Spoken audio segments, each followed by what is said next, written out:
Imagine this. It is early morning in Egypt. The air is still cool. The street is quiet. But something is already happening. In front of a small medical clinic, people are waiting. Some sit on the ground. Some lean on the wall. Some hold children in their arms. They are poor. They are tired. But they are patient. Inside the clinic, an old doctor opens the door. His back is slightly bent. His hair is white. His face shows years of work. He does not rush. He does not complain. He looks at the people and says softly, "Come in." He does not ask for money first. He does not ask about status. He asks only one thing: where does it hurt? Sometimes he takes 1 Egyptian pound. Sometimes he takes nothing. People do not call him by his title. They call him by his heart. They call him the Doctor of the Poor. His real name is Dr. Mohamed Mashally. This is not a story about success. This is not a story about money. This is a story about choosing humanity. As you listen, slow down. Listen carefully. This story helps you improve your English listening skills. Now, let us return to where it all began. Chapter 1. Early Life. Roots of Kindness. Dr. Mohamed Mashally was born in Egypt in 1944. Egypt at that time was very different. Life was harder. Opportunities were fewer. He grew up in a simple family. They were not rich. They worked hard every day. Money was always limited. But values were strong. His family believed in honesty. They believed in helping others. They believed education was the only way forward. As a child, Mohammed was quiet. He watched people closely. He saw neighbors get sick. He saw families worry about hospital costs. He saw pain that had no solution. These images stayed inside him. Sometimes he felt sad. Sometimes he felt angry. He asked himself, why does illness hurt the poor more? This question followed him for years. Even as a child, he felt responsibility. Not power, not pride, responsibility. Mohammed was not the best student at first. But he was the most serious. He studied every day. He repeated lessons many times. He respected his teachers deeply. While others talked about money, he talked about service. While others dreamed of comfort, he dreamed of healing. Life tested him early. Some days were very difficult. Some nights were full of fear, but his dream did not disappear.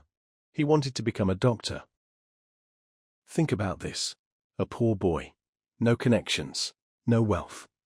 Only discipline. Only belief. This dream refused to die. Entering medical school was a victory, but staying there was the real battle. Medical school was demanding. Long hours, heavy books, difficult exams.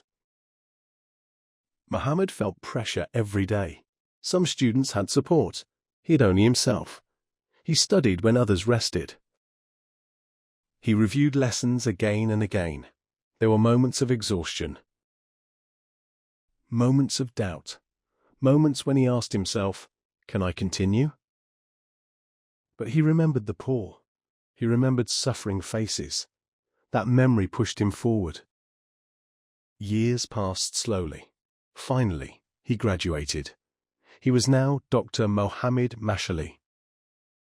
But the hardest decisions were still ahead. After graduation, Mohammed saw reality. Medicine was changing. Many clinics focused on profit. Many doctors focused on money. He stood at a crossroads. One road led to comfort. The other led to service. He chose service. He opened a small clinic in Tanta, Egypt. The clinic was modest. Old walls, simple chairs, basic equipment. No luxury, no beauty. At first, patients were few. Income was low. Expenses were high. Some days were painful. People told him, "You are wasting your life. You deserve better." But he stayed silent. He believed medicine was a moral duty. Chapter 2. The decision that defined his life. One day, a poor patient entered. The man looked weak. His eyes showed fear. After treatment, the man said, "I cannot pay." This moment was small, but its impact was huge. Dr. Mashally felt something clear inside.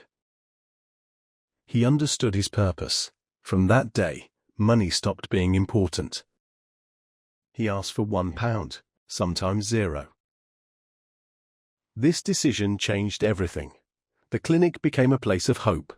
People talked. Stories spread.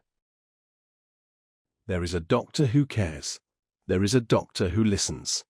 The lines grew longer. Every day was the same. Early start, late finish. Hundreds of patients. Crying children. Old men in pain. Mothers full of fear. Dr. Mashally listened carefully. He never rushed people. Sometimes patients talked more than needed. He listened anyway, because he knew. Listening is part of healing. He often paid for medicine himself. He skipped meals. He ignored his own pain. His body suffered, but his heart stayed strong. Dr. Mashally did not live a normal life. No vacations, no luxury, no rest. His life was the clinic. Some nights he slept very little. Some days he worked while sick. He never complained. He believed comfort was not necessary. Service was enough. Years passed quietly. Decades of work, decades of sacrifice. His body began to weaken. His hands shook. His heart struggled. But he continued, because stopping was never an option. Chapter 3. Late Fame. In 2020, something unexpected happened. A video appeared online. It showed his clinic, his work, his simplicity. The video spread fast. Millions watched. People were shocked. How did we not see him before? Support arrived.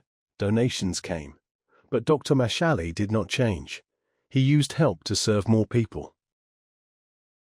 Years of sacrifice took their toll. His health declined quickly. In 2020, Dr. Mohamed Mashally passed away. He was 76 years old. Egypt mourned deeply, not because he was famous, but because he was rare. Chapter 4. Legacy. What remains? Dr. Mashally left no fortune. He left something stronger, a lesson. Humanity before money, service before comfort. As you listen, notice the word legacy. It means what stays after a person is gone. His legacy lives in hearts.